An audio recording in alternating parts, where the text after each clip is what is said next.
Okay, okay. What a another glorious and amazing morning. Wow, wow, wow, wow. I'm here in paradise. Good morning from paradise. And paradise is, let's see, paradise sometimes is a place. Sometimes a paradise is in your mind where you think you are. And if you think it's paradise, then it's paradise, right? So everyone's got a different definition of paradise. My definition of paradise is where I'm at in the place itself and the location, which is I'm an amazing place. And another one is in my place in time in this world, the period of my life. So I'm really in a paradise place in my life. Wonderful. What I want to talk to you about today. I'm on my journey, on my bicycle journey, on my human design, spread the word journey on my bicycle. Like I said, from Chiang Mai, Thailand, to Koh Phangan, which is in an island in southern Thailand. It's about 1,600 kilometers. So far, I've gone 300 kilometers, and I came to this place called Tak, T-A-K, and I've stayed here for a week. Tomorrow morning, tomorrow morning I'm on the road again. On the road again. That's what's his name? What's that guy's name? Willie Nelson. On the road again. Yeah. So I'm gonna start again tomorrow. I took a week. Not. I wouldn't say I took a week off. I just basically I liked this place so much. I just hung out here. It was a very easy and serene place, and I really enjoyed it. And so I stayed. There's no time limit on my journey. You can never put a time limit on your journey because journey is it's unknown. How long and where and how we go is it's not known. Um, Today I wanted to talk about life coaches. Life coaches. It's really interesting. The word life and a coach. What does that actually mean? There's a football coach, and there's a basketball coach, and there's maybe a chess coach and a tennis coach, and all kinds of coaches that teach you different certain things. And so, life coach, wow, that's a really huge and big word because life is a big thing, right? I mean, it's a long thing, we would say. The longer it is, the better it is. Well, for most of us, some of us, maybe not all of us. Life coach. So many people, many people who want to become life coaches. I see this on YouTube. What they do is they what did they do? They they go to these life coaches schools. They get a certificate, and they go through a school. That maybe they have like a year courses, and they teach them there how to be life coaches. Okay, interesting. I think it's interesting. Um, Now, um,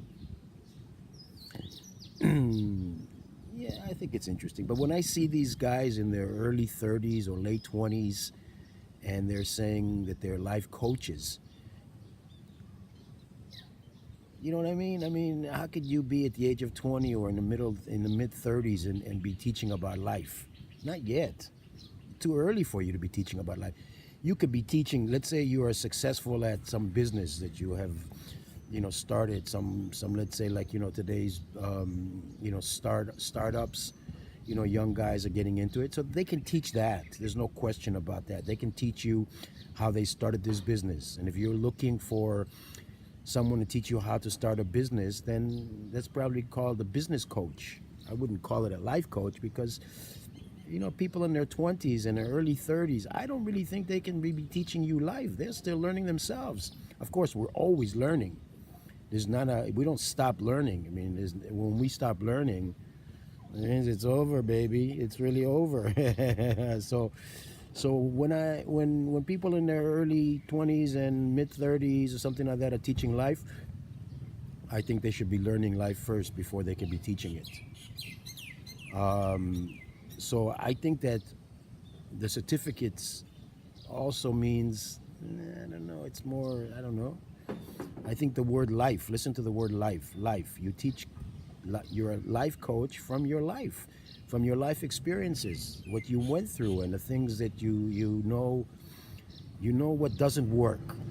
So it's really interesting because you come home one day and you tell your wife or somebody, hey, you know what I learned today? I learned something that doesn't work. And your wife sends you out and says, why don't you go out and learn something that does work? Well, if you learn about something that doesn't work, that means you know what not to do. And that's already a great thing. That's like that's like learning from failure. We can't learn from anything else. We learn from failure on our own skin. Does everybody need a life coach? People can go through lives by themselves. I don't really think you need a life coach, but if you think you do, then maybe you do. Maybe you do. If you think you need a life coach, then maybe you do. Now, I'm a caveman. When I say I'm a caveman, I didn't start digging, I didn't start hanging out with the computers till I was 50. I'm 63 years old today. And can I be a life coach? Hell yeah, I can be a life coach. Yeah, because I've gone through so many different things in life. And I'm here. I've been impacting people all my life. But basically even more like after I'm 50, or actually even before. But in the human design, there's a thing called human design, where the universe designs you in a special way. Everyone is designed in a different way. And in the human design, I'm a manifester, which means I'm here to inform people about different things, and I'm here to impact people. So I've impacted thousands of people. I was living in China, and I've changed, and I didn't change their minds. I just gave them all kinds of different ideas, and they thought about them themselves. They decide, of course, everybody decides for themselves. Nobody, nobody should be having other people decide things for them. But what they do need is sometimes things to put in front of them so that they can have that idea and to be able to decide on it or not. Can I teach business? Yes, I can teach business. Can I teach about health? Yes, I can teach about health. Can I teach about how to communicate with people? Yes, I can. Can I teach about? I could teach anything about anything because I've been around for a while, and I've experienced a lot of things in my life. And am I an expert at anything? Would they say I'm a jack of all trades and a master of none? Yeah, so I'm been doing this for free all my life. I've impacted so many people in my life, and I'm not going to stop. I'm going to continue doing this because this is what I do. And right now, I'm on a journey, on a bicycle journey from Chiang Mai, which is northern Thailand, to Koh Phangan, which is southern Thailand. It's about 1,600 kilometers, about 1,000 miles. And I'm riding on a bicycle by myself. And it's really interesting. I just stop wherever is nice and continue where I just don't feel like stopping there. And it's interesting because on the way I meet many people and I introduce many things to people about different things. For instance, I came here, I'm in Tak, and these people where I'm staying at this really nice hotel, resort kind of thing.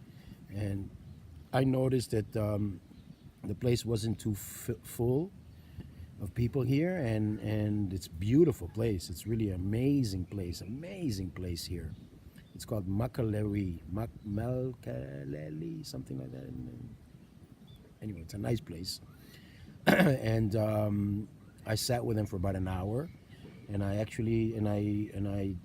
gave them some tips about how to pick up their business, how to improve their business. It's a simple thing. I mean, because I could see things. I could see things 2 steps ahead. I can always see things, ahead because I see the change coming, and I think that if the change is coming, you need to make a change. The idea is to make the change before it comes. Because if you make the change before it comes, when the change is here, you've already changed. And so you're already on the next level. Read this book called Who Moved My Cheese? And that talks about changes and how to change and how to see the change coming. So some people could see the change coming before it's coming, and then they make that change, and it's amazing. And some people wait, because most people don't like changes. They're afraid of changes. And you got to understand one thing: the universe and the world is changing all the time, every second. There's nothing stands still, you know. So we need to just continue changing all the time. Don't fight the change. Embrace it. Open your arms like a huge, beautiful, amazing hug, and hug the change that's coming. Because if you do, you're moving in the right direction. Fighting it only makes it more difficult later, because no matter what, you're going to have to change. It's not like the change is saying, oh, you want to change? It's not asking you. It's telling you, brothers, sisters, you better change, because that's what it is. That's what's here, you know? Just give you a little something about business-wise, you know, change. You know, the post office realized that because their biggest revenue was, many years ago, was letters. That was the post office sending letters. Well, then came the email, and then, you know, there goes the letters, you know. So they started to change and rebuilding their business, rethinking the way they should be working, and they did like they're partly banks, and they send telegraphs, which is, I don't think telegraphs anymore, telegrams, passe. It's all passe. Yet the post office is still alive. I mean, they cut down a lot, but they had to change themselves. They had to redo themselves, because otherwise they'd have to, you know, close up. Just like all the, you know, like the Sears company and all these big department stores, they're closing up. They're all closing up because internet came, and now, you know, Taobao, Amazon, you sit home in your home and you look at the internet. You want to buy something, you click a button, you send the money, they bring it back to you the next day. 2 days later, you got it. So if you don't change, you will be extinct. So you better learn how to change. See you guys. Hope you have a wonderful time. Enjoy. Peace. Peace is a beautiful thing. Peace everywhere. That's what we need. We need love and peace. Love, great thing, and compassion. I know I finish my video, and every time I'm talking about compassion, I'm talking about compassion for the animals.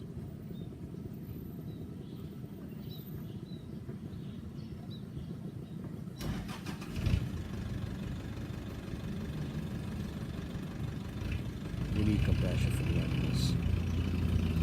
It's a holocaust what we're doing to them. During the Holocaust was nothing compared to what we're doing to the animals every day. Every day, every minute, we kill and we butcher and we torture. And it's so easy to stop it. It's really very simple to stop this torture of all the animals. Just stop buying and stop eating meat. Stop drinking milk. You want to drink milk? There's all kinds of plant milk, which is much healthier for us. It's healthy for us. It's delicious. And we don't have to kill the animals for it. Come on. See you guys.